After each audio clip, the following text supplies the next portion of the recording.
한 점 말씀인데 한번 같이 합독해서 읽도록 하겠습니다. 가르침을 받는 자는 말씀을 가르친 자와 모든 좋은 것을 함께하라. 자, 오늘 말씀은 좀 지난주와 순서를 바꿔서 스승의 주일과 관련된 말씀을 합니다. 원래는 지난 주일날 했어야 되는데 또 지난 월요일이 오순절이라서 팀 목사님이 순서 맡은 팀 목사님이 오순절 관련된 설교를 했습니다. 오순절이 우리 기독교에서는 성령 강림 주일입니다. 그래서 거기 미리 했기 때문에 반복할 수가 없어서 제가 지난 주일 해야 될 스승의 주일 말씀을 오늘 전해드리고자 하겠습니다. 지난 주일 예배가 끝난 다음에 우리 제3청년 카톡방이 좀 시끌벅적하더라고요. 왜냐하면은 우리 3청년들이 교사들에게 선물을 해줬는데 어떤 선물을 해줬냐? 이런 선물을 해줬습니다. 전부 다 똑같은 파자마를 교사들에게 저렇게 선물을 해줬습니다. 김문환 집사님이 유일하게 파자마 입은 여기 그 사진을 올려줬어요. 그래가지고 제가 이렇게 여러분에게 소개한 겁니다. 저 파자마를 교사들 모두에게 선물로 주더라고요. 집사님이 너무 이렇게 고맙고 행복한지 그냥 카톡방에 쫙 올려주시더라고요. 저 발은 안 나왔지만 발을 한쪽 발은 들고 있습니다. 그래서 포즈를 취해가지고 이렇게 올려주셨습니다.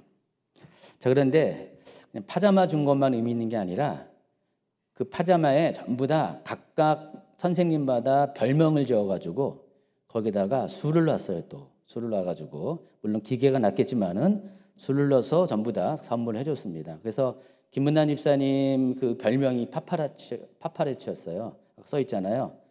그 파파라치인 이유가 뭔지 궁금해가지고 물어봤더니 김문환 집사님이 청년 예배 때 하는 일이 사진 찍는 일이래요. 예배 사진.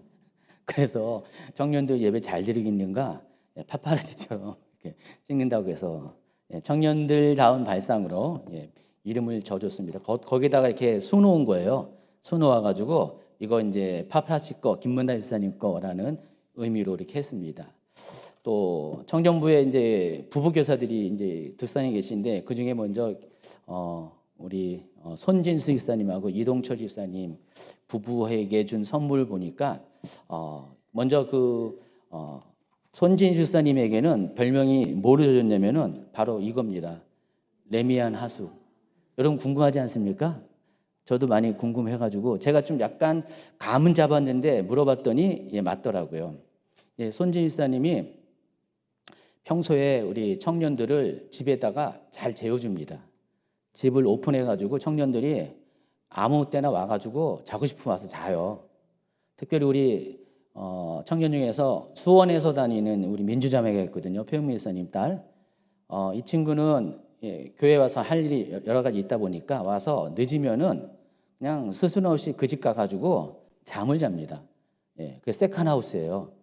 그래서 그 집이 자기 집이에요. 근데 우리 민주만 그런 게 아니라 여러 청년들이 집사님 댁에 놀러 와서 자고 먹고 자고 그런 경우가 많이 있습니다. 그래서 아이들이 그런 집사님의 선대함, 자기들을 정말 이렇게 자녀처럼 생각하는 집사님에 대한 고마움을 표현하기 위해서 집사님을 레미안 하숙이라고 지어준 겁니다.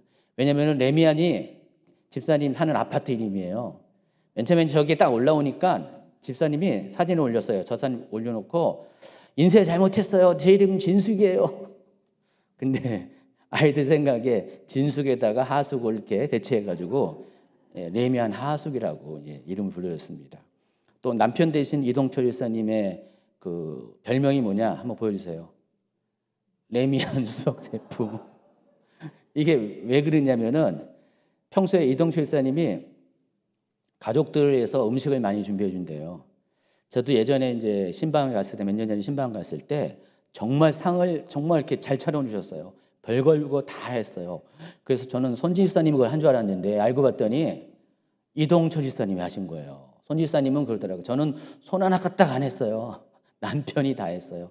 물론 거기서 절반은 다 사오셨다는데 근데 나중에 그 나머지 상을 다 차린 걸 보면서 제가 정말 감동을 받았거든요. 혹시라도 이 소문이 딴 데 흘러가면 안 되는데 다른 남편들도 곤란합니다. 근데 그걸 제가 본 적이 있었어요. 그래서 제가 이해가 되더라고요.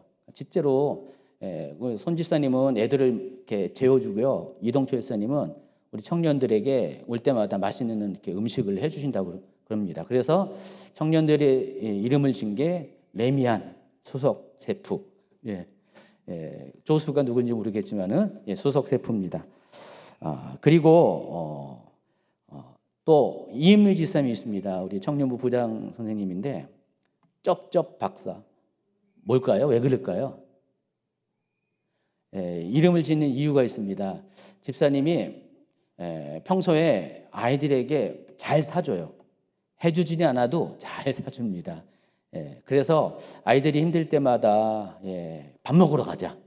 그게 아주 일상적인 표현입니다. 그래서 친구들에게 맨날 뭐 사주고 밥 사주고 막 그래서 물론 범위가 계양구에 한정되어 있습니다. 집사님이 늘 그래요. 난 계양구를 꽉 잡고 있다고 20년을 살아가지고 그래서 계양구 한도내에서 또 교회가 또 계양구로 이사 왔잖아요. 그래서 청년들에게 많이 밥을 사줘가지고 그리고 맛있는 곳을 너무 잘 아세요. 그래서 쩝쩝 박사 밥 먹는 거 너무 잘한다고 쩝쩝 박사 그렇게 져줬습니다. 그리고 재밌는 또 이건 헷갈리는 도대체 뭘까라는 그 별명이 있었어요. 이혜진 집사님하고 또 박석호 집사님이 또 부부 교사인데 이혜진 집사님을 주임제 세리, 박석호 집사님을 석호가 석자 뭘까요? 박석호 집사님은 제가 감을 잡았는데 도대체 이혜진 집사님 별명은 감이 안 오더라고요. 물론 아직 봄이라서 그런데 가을이 아니라는 뜻입니다. 여러분 감이 안 와요? 죄송합니다. 이해하지 못하는 아재 개그를 해서 그래서 이 주임제 세리가 저도 뭔가 너무너무 궁금했어요. 혹시 요술공주 세리인가? 보면 이혜진 집사님이 공주 같기도 하고 아닌 것 같기도 하고 헷갈렸어요. 근데 나중에 알고 봤더니 우리 이혜진 집사님이 청년부에서 하는 역할이 회비를 걷는 거래요. 회비. 그래서 세금 걷는 세리. 청년들 발상입니다. 그래서 주임제 세리였습니다. 그리고 박석호 집사님은 정말 아재 개그식으로 지은 이름입니다. 네코가 석자에서 석호가 석자 이렇게 지은 이름입니다. 그리고 또 최유숙 집사님이 있습니다. 별명이 유불리래요. 유불리가 뭘까요? 러블리 최유숙입니다. 사랑스러운 최유숙. 참고로 아직 미혼입니다. 그래서 유불리라고 져준 것 같습니다. 그리고 또 우리 두교고 목사님하고 김담희 전사님 가정인데 김담희 전도사님의 별명이 뭐냐? 대주주주. 이건 또 뭘까요? 궁금하지 않습니까? 안 궁금해요? 궁금하다고 얘기해야지 제가 답을 주죠. 궁금해요, 그래요. 근데 저도 이제 왜 그런가를 생각했는데 감이 잡혔어요. 왜냐면은 이 집안에 남자가 3명 있어요. 주씨 남자가. 주경호, 주시온, 주한결. 그래서 3명의 주씨 남자를 소유했다. 대주주다. 가지고 대주주주 이렇게 했어요. 근데 또 우리 주경호 목사님한테는 이런 별명을 줬어요. 시크릿 주주. 뭘까요? 주주는 이해하시겠죠? 두 아들 우리 시온이하고 한결이 그건데 시크릿은 누굴 가리킬까요? 김담비 전도생이잖아요. 근데 청년들이더라고요. 요 사진 요거 이렇게 요런 만화 주인공이 이것 때문에 한 거라는데 제가 보기에는 아들 둘의 주주하고 또 김담비 전도사님이 시크릿을 한 것 같아요. 저 시크릿 공주 그거 같아요. 근데 제가 보기에는 시크릿 같지가 않은데 하여간 저렇게 한 게 좀 시크릿합니다. 그래서 저렇게 이름을 지어줬다고 합니다. 청년들 선물 이야기를 이제 들으면서 저도 오래전에 제가 청년부 사역을 할 때 그런 기억들이 다시 떠올랐습니다. 제가 25년 전에 1995년이죠. 그래서 3년 동안 제가 청년부 사역을 했는데 그때가 제 사역자로서의 그런 기억 또 제 인생 가운데 굉장히 마음을 많이 담았던 곳이고 또 그랬기 때문에 추억도 깊은 곳입니다. 그때도 저희 집이 왜 또요? 또 이렇게 틀렸어요? 포기하십시오. 예, 예. 그때도 저희 집이 약 한 20평 안 되는 조그만 빌라에 살고 있었고, 그때 우리 아이들도 굉장히 어릴 때였어요. 우리 큰 아이도 한 유치원 때고 둘째 아이는 아기 때였던 것 같습니다. 그때 저희 집도 좀 우리 레미안 하숙집과 비슷했습니다. 그래서 청년들이 저희 집을 자주 왔어요.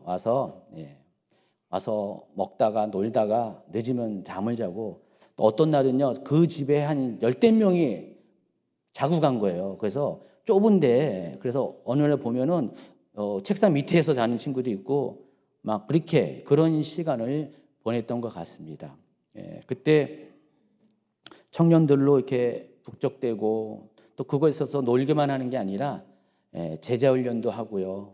또 뭐 통성으로 기도도 하고, 굉장히 또 뜨거운 시간을 저희 집에서 많이, 교회에서도 했지만은 저희 집에서도 많이 보냈던 것 같습니다. 그 3년 동안 사역하면서 정말로 정도 많이 들었고, 온 마음을 다해서 사랑한 지체들이었습니다. 그래서 그들과의 만남을 통해서 제가 첫 사역인데 그런 어떤 경험을 통해서 성도들을 어떻게 사랑해야 되는지를 좀 몸소 경험한 그런 귀한 공동체였습니다. 지난주 그 스승의 날 그 제3청년 방에서 시끌벅적한 모습을 보면서 그때가 저는 생각이 나는 거예요. 아, 그때 이랬지 하면서 저도 그때의 기억들이 솔솔 생각나서 많이 흐뭇해 있습니다. 아마 그때 청년들이 저희 가정에 파자마 선물을 해줬다면은, 저는 파자마 선물을 그때 안 받았는데 파자마 선물을 해줬다면은 아마도 저희 집도 무슨 하숙과 비슷한 저에게도 이름을 저지 않을까라는 생각도 해봅니다. 그때 제가 청년들에게 종종 했던 말이 있어요.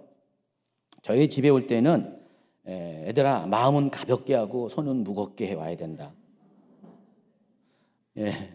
하도 많이 오니까 좀 가르쳐주기 위해서 손은 무겁게 와야 된다. 근데 그 무거운 것은 저를 위한 것이 아니라 다 자기들 먹을 겁니다. 그래서 그렇게 했던 말도 생각이 납니다.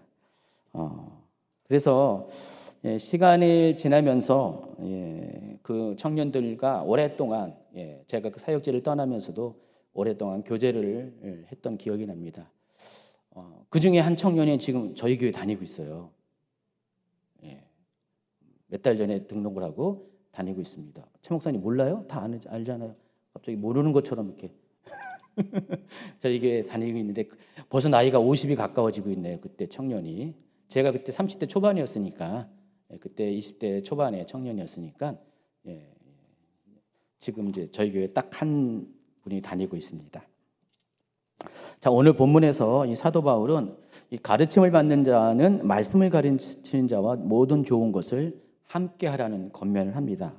다시 한번 읽어볼까요? 갈라디아서 6장 6절입니다. 가르침을 받는 자는 말씀을 가르치는 자와 모든 좋은 것을 함께 하라. 자, 여기서 이 가르침을 받는 자는 바로 뒤에 이어지는 말씀을 가르치는 자와 짝을 이루는 그런 표현입니다. 따라서 이 가르침을 받는 자는 어떤 사람이냐? 하나님 말씀을 배우는 자로 이해하셔야 합니다. 자, 그래서 이 문장 안에 이 주어와 목적어의 관계 안에서 누가 누구에게 무엇을 어찌해야 할지를 명확히 파악할 수가 있습니다. 하나님 말씀을 배우는 자, 이게 주어입니다. 그 사람은 하나님의 말씀을 가르치는 자, 간접 목적어죠.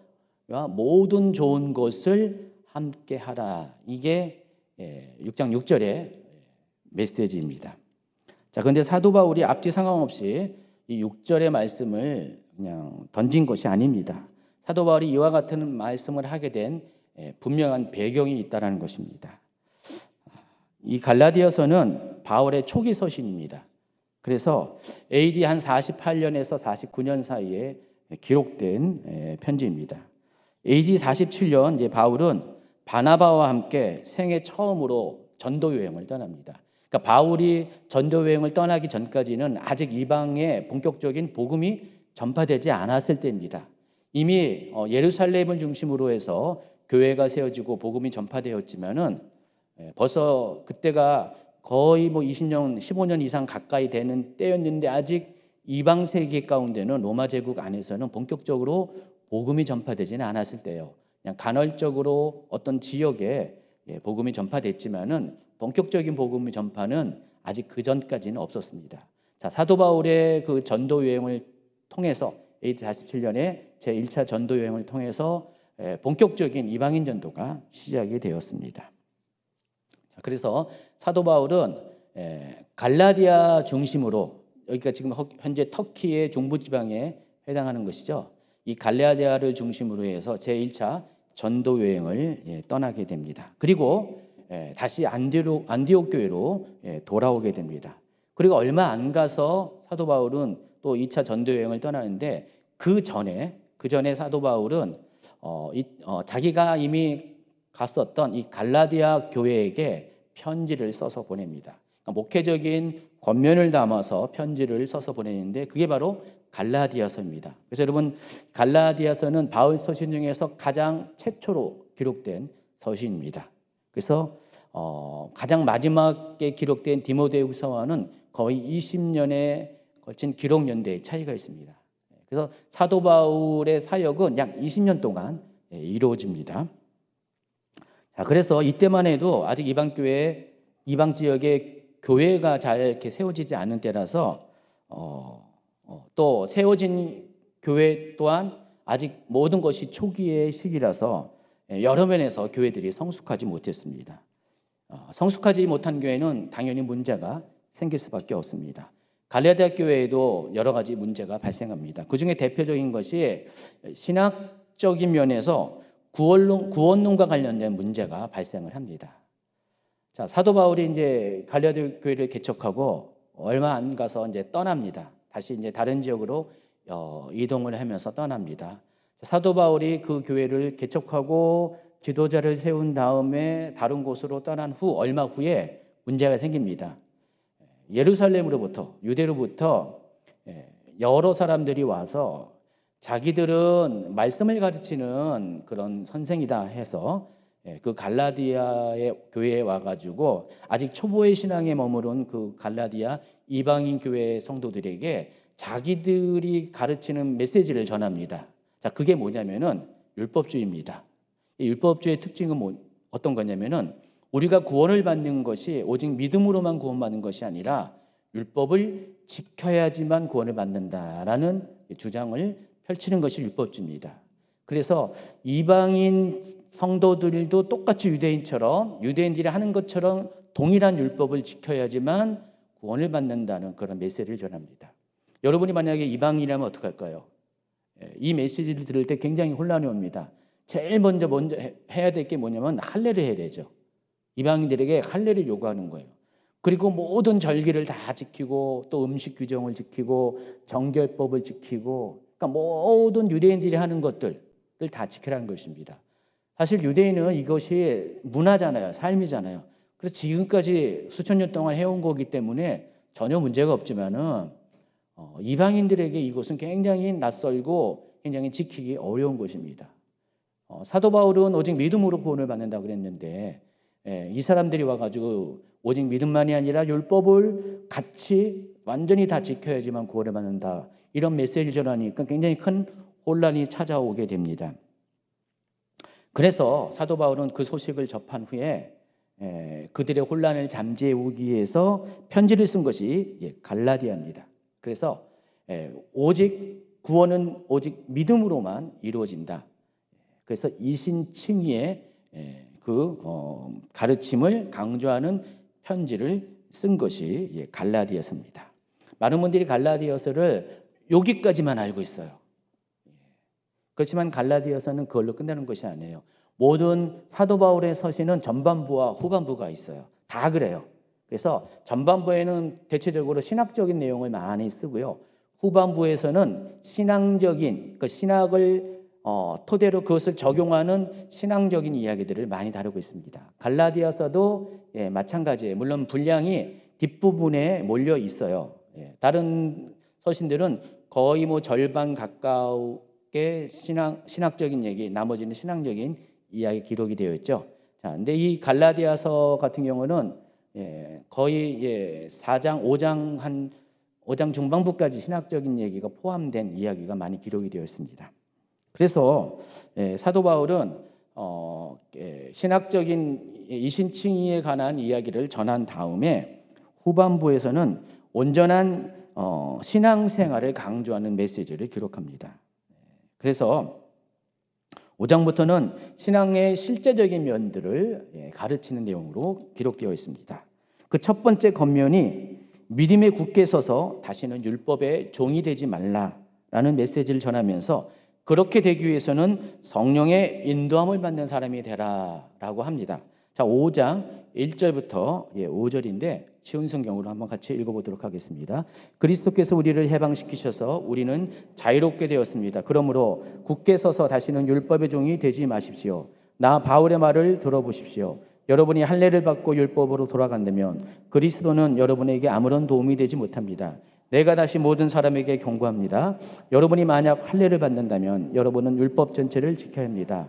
여러분이 율법을 지켜서 의롭다함을 얻으려 한다면 여러분은 그리스도에게서 끊어지고 하나님의 은혜에서 멀어지게 됩니다.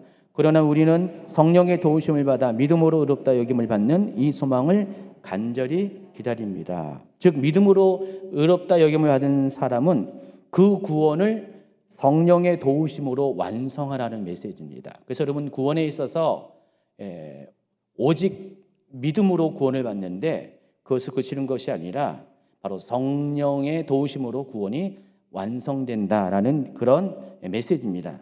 그래서 사도 바울은 성령을 따라 살 것을 16절에서 다시 한번 강조합니다. 그것도 읽어보겠습니다. 그러므로 내가 말합니다. 성령을 따라 사십시오. 그러면 육체의 욕망을 따라 살지 않게 될 것입니다. 그리고 5장 17절 이하에는요, 육체의 일과 성령의 일을 대조해서 설명합니다. 육체의 욕망은 성령을 거스리고 성령이 바라시는 것은 육체의 욕망을 거스립니다. 이들은 서로 반대되는 것이므로 여러분의 욕망대로 살 수 없게 합니다. 성령께서 이끄시는 대로 살면 여러분은 율법 아래에 있지 않게 됩니다. 그리고 이 대목에서 그 유명한 성령의 열매에 대한 구절들이 등장합니다. 22절과 23절입니다. 모두 9가지의 성령의 열매들을 소개를 합니다. 여러분이 여기서 분명히 알아야 할 것이 있습니다. 어떤 분들은 우리가 성령 안에 산다는 것을 우리가 성령을 인정하고 성령을 모셔드리기만 하면은 가만히 있으면은 성령 열매가 저절로 맺는다는 생각을 하는 분이 있어요. 근데 여러분, 성령의 열매는 여러분이 성령을 따라 살아갈 때 맺어지는 것입니다. 사도 바울은 계속해서 그렇게 강조하고 있잖아요. 16절에도 성령을 따라 사십시오. 5장 18절에도 성령께서 이끄신 대로 살면, 성령의 열매는 저절로 맺어지는 것이 아니라 여러분이 성령을 따라 사는 삶을 살아내야 될 때, 그때 성령의 열매들이 맺혀지게 된다는 것입니다. 그래서 25절에 한 번 더 또 얘기해요. 우리는 성령으로 생명을 얻었으므로 성령을 따라 살아야 합니다. 그래서 6장에는 성령을 따라 사는 삶의 실제가 어떤지를 소개합니다. 오늘 말씀이 6장 6절이잖아요. 그래서 오늘 이 말씀은 그와 같은 맥락에서 이해를 하는 거예요. 오늘 이 가르치는 자와 배우는 자의 관계 안에서의 모든 좋은 것을 나누라는 것을, 함께 하라는 것은 성령을 따라 사는 삶, 기독교인의 삶 가운데 이것들을 이해를 하셔야 한다는 것입니다. 자, 6장 1절은 이렇게 시작하죠. 형제들아, 사람이 만일 무슨 범죄한 일이 드러나거든 신령한 너희는 온유한 심령으로 그러한 자를 바로잡고 너 자신을 살펴보아 너도 시험을 받을까 두려워하라. 너희가 짐을 서로 지라 그리하여 그리스도의 법을 성취하라. 자, 1절과 2절에서는요, 사도 바울은 이 교회 공동체가 성령의 열매 중에 하나인 온유와 긍휼로 서로 짐을 질 때 그리스도의 법, 그 사랑이 성취되는 것을 이야기합니다. 여기도 이렇게 말씀드린 것처럼 성령을 따라 사는 삶이 어떤 것이라는 것이 증명이 됩니다. 온유와 긍휼로 살아갈 때 그리스도의 법이 성취된다는 것입니다. 그리고 이어서 하는 말씀이 1절과 5절이 한 단락이고요. 또 6절부터 10절까지가 또 하나의 단락입니다. 그게 오늘 본문이 속해 있는 단락입니다. 자, 6절부터 10절까지 또 한번 같이 읽도록 하겠습니다. 하나님의 가르침을 배우는 사람은 가르치는 사람과 모든 좋은 것을 나누어야 합니다. 스스로 속이지 마십시오. 하나님을 속일 수는 없습니다. 사람은 자기가 심은 대로 거둘 것입니다. 자기의 육체의 욕망대로 심는 사람은 육체로부터 썩을 것을 거둘 것이며 성령의 뜻을 따라 심는 사람은 성령으로부터 영원한 생명을 거둘 것입니다. 선한 일을 하다가 낙심하지 말아야 합니다. 때가 이르면 영원한 생명을 거둘 것이므로 포기하지 말아야 합니다. 기회가 닿는 대로 모든 사람에게 선한 일을 해야 합니다. 특히 믿음의 가정에 그렇게 해야 합니다. 자, 근데 여러분 이 구절에서 단락에서 여러분이 놓치지 말아야 될 것 하나가 있습니다. 6절부터 10절까지의 내용은 실제적으로는 재정과 관련된 가르침이라는 것입니다. 그래서 바울이 말하고자 하는 바는 이거예요. 하나님 말씀을 전담하여 가르치는 자가 전하는 말씀으로 인해서 성장하는 사람들이 있죠. 이게 말씀을 배우는 자입니다. 가르침을 받는 자입니다. 자, 그런 사람들은 말씀을 가르치는 자의 삶에 필요한 재정을 공급하라는 그런 메시지입니다. 그리고 그것이 하나님 보시기에 선한 일이고 또 그것이 심고 거두는 재정 원리에 부합한 일이라는 것입니다. 그런데 왜 사도 바울이 뜬금없이 성령을 따라 사는 삶을 이야기하면서 왜 재정과 관련된 이와 같은 말을 해야 했는지 그 이유를 알아야 합니다. 자, 말씀드린 바와 같이 갈라디아 교회 성도들은 대부분 초보의 신앙을 가진 사람입니다. 예수 믿은 지 이제 1년 남짓한 그런 사람들입니다. 여러분, 이렇게 초보의 사람들에게 공통적으로 나타나는 특징이 있습니다. 여러분, 어린아이들은 어떻죠? 늘 받는 것이 익숙해요. 받는 것이 당연한 것이지 누구에게 주는 것은 잘 알지도 못하고 행하지도 못합니다. 그래서 주는 것에 대해서 인색할 때가 많이 있습니다. 다른 사람을 위해서 베푸는 것을 잘 실행하지 못합니다. 근데 이게 영적인 것도 똑같아요. 어린아이만 그런 것이 아니라 영적으로 초보인 사람들, 영적으로 아직 성장하지 못한 사람도 비슷합니다. 그래서 영적으로 이렇게 성장하지 못한 새 가족 같은 경우, 새 신자 같은 경우는요, 교회는 늘 자기한테 베푸는 데라고 인식합니다. 여러분, 아직 하나님을 모르는 세상 사람들 보세요. 어떨 때는 교회를 막 욕하잖아요. 근데도 꼭 뭔 일 있으면은 교회한테 기대는 게 너무 많아요. 그렇죠? 아니, 교회가 자기들 도와주는 거 당연한 거 아니냐 하면서 그걸 당연하게 여기면서 또 욕은 욕대로 하면서 막 그래요. 그래서 신앙의 초보일수록 이런 경향들이 참 많습니다. 그러면 이 사도 바울의 서신 가운데 나오는 교회들 중에서 아직 영적으로 이렇게 어린 신자들이 있는 교회들을 향한 사도 바울의 메시지를 보면은 특히 재정과 관련 메시지가 꼭 들어가 있습니다. 여러분 잘 알고 있는 고린도 교회 보세요. 고린도 교회는 물론 여러 가지 은사들이 많이 나타나가지고 여러분 보시기에는 굉장히 좀 성장한 교회처럼 보이지만 안 그렇습니다. 굉장히 문제가 많은 교회죠. 거기도 아직 믿음이 성장하지 못한 그런 교회입니다. 근데 그 고린도 교회에 전한 메시지를 보면은 재정과 관련된 이야기가 구석구석에 많이 있어요. 사도 바울이 왜 그 얘기를 했을까요? 성장하지 못한 성도들의 특징이 재정과 관련돼서 문제가 있기 때문에 그렇다는 것입니다. 그렇지만 어느 정도 믿음이 성장하고 성숙한 사람은 다른 사람에게 베푸는 삶을 살게 됩니다. 사람에게만 그런 것이 아니라 하나님에게도 기쁨으로 드리는 삶을 살게 됩니다. 자, 우리가 그래서 이러한 어떤 실제적인 삶의 현장을 통해서 알 수 있는 것은 재정과 관련된 상황에 부딪히게 될 때, 그거와 관련된 갈등이 있을 때 내 믿음의 실체, 내 마음의 주소가 드러나게 된다는 것입니다. 그래서 내 마음이 어떤지를 알려면은, 여러분의 믿음이 어떤지를 알려면은 재정을 바라보는 여러분의 시선이 어떠한가를, 어디를 향하고 있는가를 살펴보면 된다는 것입니다. 여러분 마태복음 6장 19절부터 끝까지는요, 또 재정과 관련된 믿음에 대해서 설명을 하고 있습니다. 자, 그 중에서 6장 21절을 보면 이런 말씀이 있어요. 내 보물이 있는 그곳에 내 마음도 있느니라 그랬습니다. 자, 이 6장 21절의 지적처럼 우리의 보물이 있는 그곳에 내 마음도 위치하고 있다는 사실을 아시기 바랍니다. 그러니까 내 마음이 집중하고 있고 내 마음이 바라보고 있고 올인하고 있는 바로 그것이 바로 보물이라는 것입니다. 왜냐하면 보물이라는 뜻이 뭐예요? 가장 내가 귀하게 여기는 것, 값어치 있게 여기는 것이 보물입니다. 만약에 내 마음에 바라보는 시선이 하늘을 향해 있다면 어떻게 해요? 그 사람은 당연히 하늘 창고에 보물을 쌓는 삶을 살게 될 것입니다. 근데 24절로 보면은요, 여기 소개는 안 했지만은 그 보물이 무엇을 의미하는지를 알 수가 있어요. 바로 재물입니다. 재물과 하나님을 겸하여 섬기지 못할 것이다 라고 하시잖아요. 그래서 이 재물이 곧 그들에게 보물이라는 것을 알 수가 있습니다.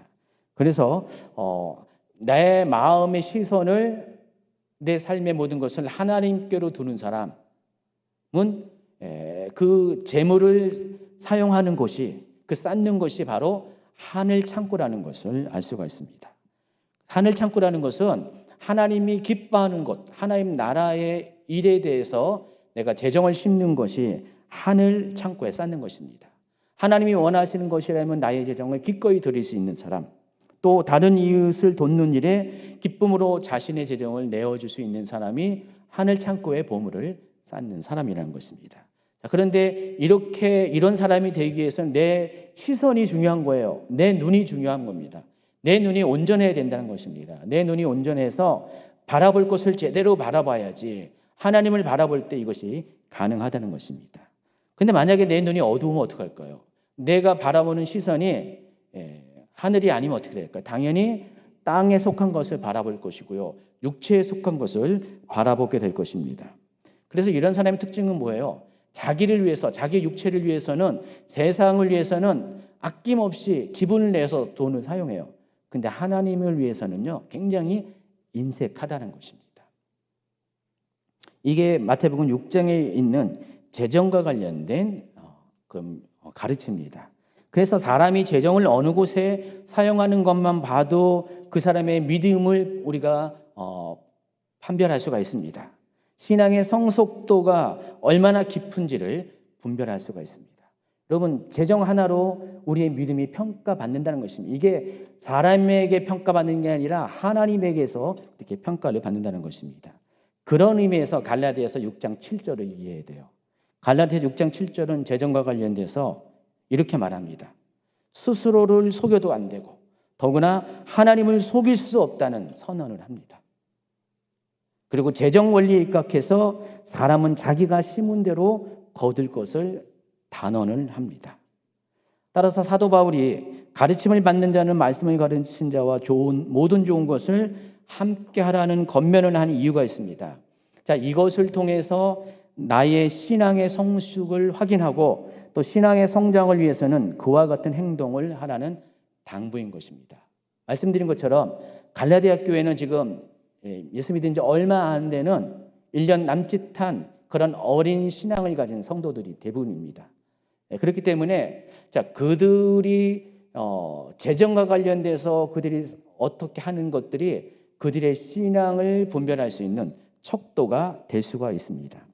내 보물이 있는 곳에 내 마음이 있는 것처럼 내가 사용하는 재정의 용도를 통해서 내 믿음의 실체를 확인할 수가 있다는 것입니다. 그래서 가르침을 받는 자는 말씀의 가르침과 모든 좋은 것을 함께하라는 이 권면은 내가 성장한 자인지 그렇지 않은지를 확인하는 기준을 제시하고요. 또 동시에 성장한 자는 마땅히 자신의 성장을 도와준 사람과 모든 좋은 것을 함께함으로써 그것을 통해 친밀감과 연대감을 확인하는 그런 메시지인 것입니다.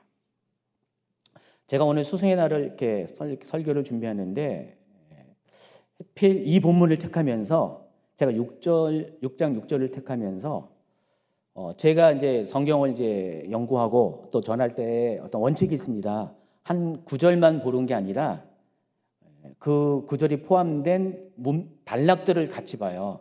단락 안에서 이 구절이 말하고자 하는 그 메시지를 제가 찾거든요.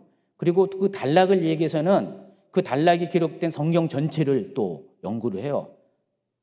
그래서 6장 6절을 연구하다 보니까 6장 6절이 속했던 단락인 10절까지 또 그 약간 더 확대되는 1절부터 10절까지 보고 또 갈라디아서 전체를 이제 보게 되니까 이 6장 6절이 전하고자 하는 메시지가 분명해진다는 것입니다. 어떤 분들은 이 설교를 그냥 이 문자 그대로 성도와 목회자와의 관계 안에서 성도들은 말씀을 전하는 목회자에게 잘 접대해야 된다. 뭐 이런 메시지를 많이 전하더라고요. 그래서 제가 이것을 보면서 뭐 그것도 뭐 틀린 메시지는 아닌데 왜 사도 바울이 이 메시지를 전해야만 했을까라는 생각을 해보게 되면서 이 성경을 점점 깊이 들어가다 보니까 겉으로 드러나는 것은 문자적으로 드러나는 것은 그런 겉면이 맞지만은 그렇지만은 사도 바울이 정말로 하고자 하는 메시지는 그게 아니라는 사실을 더욱더 분명하게 알게 된다는 것입니다. 사도 바울은 지금 재정의 이야기를 하죠. 그런데 실제적으로 말하고자 하는 핵심은 관계의 이야기를 하고 있습니다. 그래서 또한 여기 사도 바울이 하고자 하는 메시지 왜 이런 말을 하는지를 제가 충분히 이해를 할 수가 있다는 것입니다. 저 또한 하나님과의 관계 안에서 또 목회자로서 성도들과의 관계 안에서 그런 영적 원리들을 종종 경험할 수 있었기 때문입니다. 저는 개인적으로 과거에 저도 똑같이 마태복음 6장의 내용처럼 하늘의 보물을 쌓는 것과 땅의 보물을 쌓는 것에 갈등을 한 사람 중에 한 사람입니다.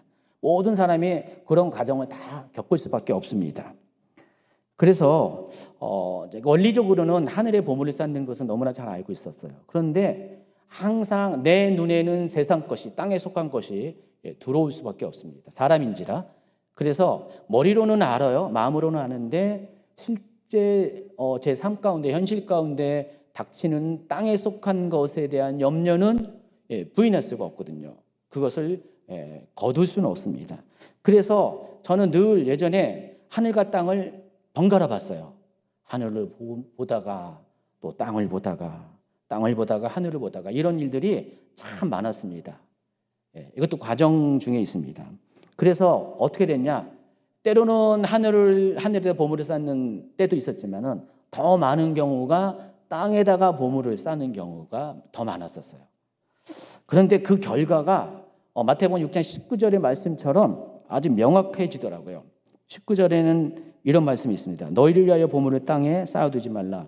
거기는 종과 동록이 해하며 도둑이 구멍을 뚫고 도둑질하느니라. 저 이거 많이 경험했어요.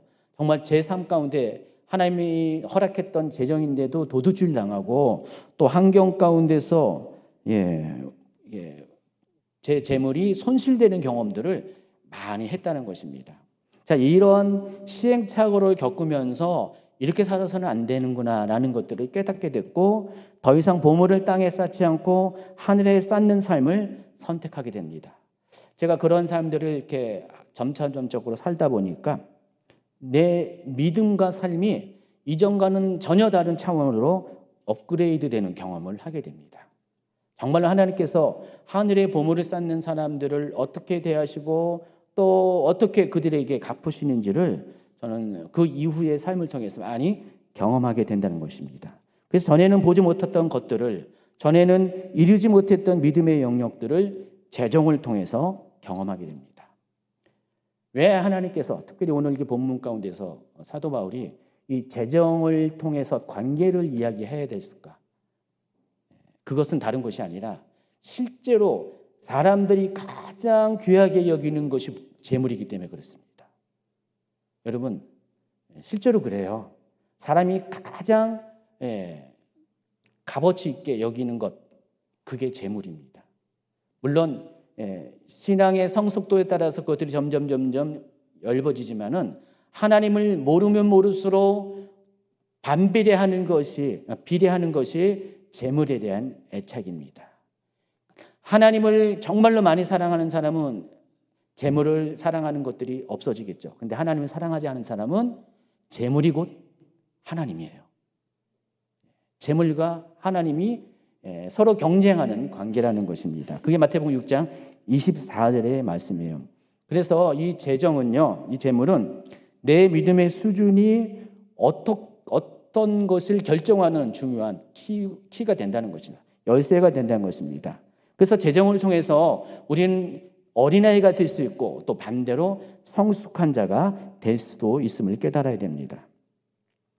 최 목사님이 이제 저에게 오늘 꼭 스승의 날 메시지를 전해달라는 저에게 권면을 했어요. 그 이유가 그 교사들을 이렇게 생각을 한 것 같아요. 그래서 교사들을 좀 위로하는 그런 의도로 저에게 말씀을 전하라고 했죠. 근데 제가 말씀을 전하면서 생각과는 달리 이론적으로 방향이 이렇게 바뀌어지는 거여서 제가 당혹했어요. 어떡하지 이거? 이만큼 진행이 됐는데 다시 되돌릴 수 없고 이거 어떻게 하지? 고민을 했는데 제가 생각해 보니까 제가 서론에 소개했던 그 청년들이 교사들에게 파자마 선물해 줬던 그걸 보면서 그것들이 메시지의 방향을 확 바꿔놨다는 생각을 해보게 됩니다. 자, 청년들이 교사들에게 선물을 줬을 때 이 교사분들 마음이 과연 어떠했을까를 한번 생각해 보시기 바랍니다. 선물을 받았다는 것 때문에 단지 기뻐했을까요? 선물 그것 때문에 기뻐했을까요? 아니면 다른 것으로 인해서 기뻐했을까요? 솔직히 여러분, 파자마는 내 돈 주고 사면 그거 훨씬 더 좋은 거 사겠죠. 그렇죠? 두세 배 더 좋은 거 살 수 있겠죠. 근데 교사들이 그 파자마 때문에 기뻐한 이유가 있습니다. 파자마에 수놓은 그 글씨 때문에 그래요. 그 별명 때문에. 그 별명 안에는 뭐가 있습니까? 관계가 들어간 거예요. 청년들이 교사들을 사랑하는, 감사하는 그 표현이 거기에 수놓아서 기록이 되어 있습니다. 아마 교사들은 그 파자마에 자기만으로 특정해서 이렇게 이름 지어놓은 그리고 수놓은 그 글씨를 보면서 너무너무 기뻐했을 것입니다. 물론 손진수사님처럼 처음에는 인쇄 잘못했다고 항의하는 분도 있지만은 나중에 알고 봤더니 그것이 잘못된 것이 아니라 자신을 인정해주고 고마움 표시라는 것을 알게 되었을 때 얼마나 감동일까요? 그래서 이 세상에 어떤 파자마보다 아마 귀한 파자마고 제가 보기에는 마르고 닳도록 헤어질 때까지 갑오로 보관해야 되지 않습니까? 김문단일상 거기 계시네. 예. 그래서 교사들을 향한 청년들의 사랑을 한 땀 한 땀 표현 있죠. 수놓은 파자마이기 때문에 교사들의 입장에서는 그것이 너무나 감동이 될 것입니다. 아마 이 파자마는 우리 교사들의 체온도 이렇게 따뜻하게 해주겠지만은 마음까지도 한동안 따뜻하게 해줄 것을 확신합니다. 아마 교사들 중에서 그동안 교사 역할을 하면서 힘들고 지친 분들 계셨을 거예요. 말은 안 해도 내가 교사를 해야 되냐. 왜냐면은 청년들은 좀 요즘 좀 많이 우리 청년들은 좋아졌는데 중고등부 교사도 여기 있죠. 예배드리면요. 중고등부 교사 같은 경우는요 많이 힘들 것 같아요. 왜냐면은 반응이 없어. 메시지를 보내도 카톡을 보내도 요즘 이렇게 젊은 친구들 말이 있잖아요. 씹는다. 내가 껌이야 껌. 맨날 씹어요. 답을 안 줘. 어떤 친구는요 아예 보지도 않아. 일부러 안 봐요. 교사가 보낸 것 때문에 안 봐. 그런 친구들도 있습니다. 얼만큼 자괴감이 들까요? 내가 이것을 해야 되냐? 내가 이거 월급 받고 있는 것도 아니고 내가 정말 이렇게 가족과 예배도 따로 드리면서 이걸 해야 되나? 근데 우리 교회 교사들 보면은요 꿋꿋하게 잘 하시더라고요. 그래서 5년, 7년, 8년을 끝까지 하시고요. 끝까지 아이들을 사랑하는 보면서 제가 많이 도전을 받고 감동을 받을 때가 참 많이 있습니다. 아마 그래서 좀 지치고 또 때로는 상한 마음을 가진 사람도 교사분도 있을 것입니다. 근데 아마 이 파자마를 통해서 모든 것이 반전될 것 같아요. 이 파자마를 통해서 그 청년들과 나와의 관계의 끈이 이어졌기 때문에 그렇습니다. 그걸 느꼈기 때문에 행복했을 것입니다. 그리고 잃어버렸던 사명감이 솟아나면서 또 나름 이렇게 상처받은 그 상한 감정들이 치유받은 그런 경험을 하게 될 것입니다. 그 파자마는요 교사들의 생명을 살린 겁니다. 교사들은 청년들의 생명을 살려고 하지만은 그 파자마에 수놓은 청년들의 그 마음은, 그 표현은 교사들의 잃어버린 생명과 비전들을 살리는 그런 놀라운 열매가 된다는 것입니다. 자, 바울이 가르침을 받는 자는 말씀을 가르친 자와 모든 좋은 것을 함께 하라고 하는 그 이유가 바로 여기 있는 거예요. 물론 이 모든 좋은 것이 무엇인지가 굉장히 중요한 거죠. 성경은 이것이 우리의 마음과 관심이 집중되어 있는 것이라고 했고, 실제적으로 그것이 재물이라고 말씀을 드렸어요. 그것이 가장 좋은 것의 실체가 됩니다. 그렇지만은 사도 바울이 정작 말하고자 하는 것은 재물을 강조하는 것이 아니라 뭐예요? 관계를 강조하는 것입니다. 그러니까 재물로 대표하는 내가 가장 소중한 것을, 그 마음을 전해주라는 것입니다. 말씀을 가르치는 자에게 제가 우리 선생님 때문에, 선생님이 저를 이렇게 돌봐주고 저에게 관심 가져주고 저를 끝까지 포기하지 않은 것 때문에 전에는 몰랐는데 제가 시간을 지나보니까 너무 감사합니다, 고맙습니다, 그것을 표현하라는 것입니다. 꼭 선생님이 아니더라도 여러분의 인생 가운데 정말 여러분의 생명을 하나님께로 인도하는 말씀을 전하는 통로가 되는 사람이 있죠. 그 말씀이 꼭 강단에서만 말씀 말하는 것이 아니라 여러분의 그 신앙의 멘토들도 있고요, 그렇죠? 인생의 멘토들도 있습니다. 그런 사람들에게 그것을 반드시 표현하라는 것입니다. 여러분, 하나님도요 때로는 표현받기를 원하시는 거 아세요? 여러분, 하나님을 때로는 여러분이 이렇게 하나님은 하나님이니까 그렇게 생각하는 경우가 있잖아요. 하나님도 섭섭해하세요. 성경에 보면, 특히 구약 성경에 보면은 하나님의 섭섭한 마음이 엄청 많이 표현된다는 사실 아십니까? 한 번도 생각 안 했어요? 아니에요. 하나님도 굉장히 섭섭하시고 때로는요 그것을 직설적으로 막 표현을 하실 때가 정말 많이 있습니다. 선지서가 그런 내용들을 많이 기록을 하고 있잖아요. 하나님도요 사랑받기 원하십니다. 여러분의 부모님도 아낌없이 주는 나무인 것을 생각하지만 아닙니다. 여러분의 부모도 아낌없이 줄 수가 없어요. 언젠가는 고갈되는 사랑을 가졌어요. 근데 하나님은 물론 고갈되지 않습니다.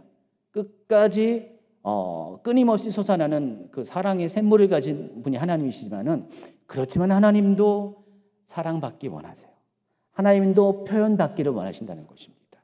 왜 그러냐면은 그 여러분이 하나님을 사랑하는 표현을 하면은 그 하나님의 그 사랑이 더 샘솟듯 더 배가 되어서 흘러나올 수 있는 동력원이 되기 때문에 그렇습니다.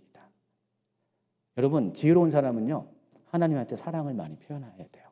지혜로운 자녀가 부모님한테 말로라도 부모님 사랑해요, 우리 엄마는 내 생애 최고예요 하면서 막 말이라도 하면은 부모님이 어찌 감동을 받지 않습니까? 거기에다가 용돈 준 거 모아가지고 고사리 손에서 정말 1,000원이라도 삐뚤삐뚤한 편지와 함께 여러분이 부모님에게 줄 때 여러분 어때요? 그거 받으면 어떨까요? 전유경 목사님 어떨까요? 혜인이한테 그걸 받아보세요. 우리 혜인이가 지난번에 저에게 넥타이를 선물해 줬어요. 제가 왜 자랑하냐? 여러분 혜인이 잘 알죠? 혜인이가 지난 2년 동안 많이 힘들어했었잖아요. 많이 절망 가운데 있었고 어둠 가운데 있었는데 혜인이가 빛으로 나왔잖아요. 그래 혜인이가 회복이 됐는데 그 혜인이가 알바를 했대요. 근데 그 알바한 돈으로 저에게 넥타이 선물을 한 거예요. 이 넥타이 아니에요. 네? 또 뭐예요? 또 이것도 틀렸다. 최 목사님도 해줬대요. 근데 제가 그 선물을 받을 때 세상 그 어떤 선물보다 감동을 받았습니다. 너무 감격을 했습니다. 지금도 막 눈물이 나오려고 그러네. 혜인이가 많이 힘들어했던 그 혜인이가 살아나서 회복되어서 그 표현한 것이 너무나 감동이 돼요. 하나님도 똑같아요, 여러분. 하나님도 그와 같은 마음을 가지고 계십니다. 여러분, 그래서 여러분, 이 제물로 이렇게 드리라고 이렇게 가장 모든 좋은 것으로 주라고 이렇게 선물을 하라고 갚으라고 하는 사도 바울의 메시지는요, 여러분이 절대로 오해하면 안 돼요.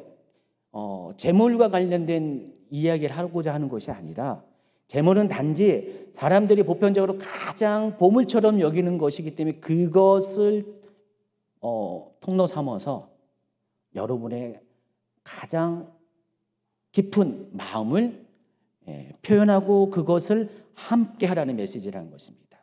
자, 그리함으로써 어떻게 되냐? 관계가 더욱더 열리는 것입니다. 관계가 더 깊어지는 것입니다.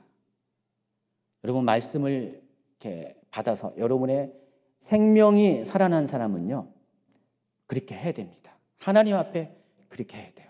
그리고 그렇게 통로가 된 사람에게도 그렇게 해야 됩니다. 보은하라는 그 뜻이 아니라 그걸 통해서 오히려 자기 자신이 더욱더 살아나고 더욱더 온전케 되는 열매를 거둘 수 있게 되기 때문입니다.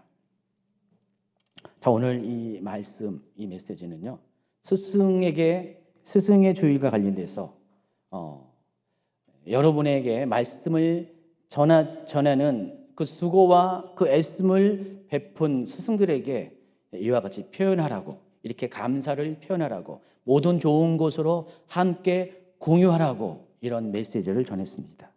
그런데 결론은 뭡니까? 이걸 통해서 여러분은 세상 무엇과도 바꿀 수 없는 하나님과의 친밀감을 소유하게 됩니다. 하나님과의 관계가 이전과는 전혀 다른 새로운 차원의 관계로 업그레이드되는 경험을 하게 될 것입니다. 하나님은 하나님과의 관계에서도 그렇고 사람과의 관계에서도 그렇고 하나님의 관계에서도 이런 것을 경험함을 통해서 여러분의 삶이 정말로 친밀한 관계 안에서 묶어지고 또 성장하고 더 사랑하고 더 존경하고 더 기뻐할 수 있는 그런 관계로 바뀌어지기를 소원합니다. 여러분 이제 다시 한번 한 주 지났지만은 우리 스승이 된 우리 교사분들 다시 한번 격려하고 위로하고요.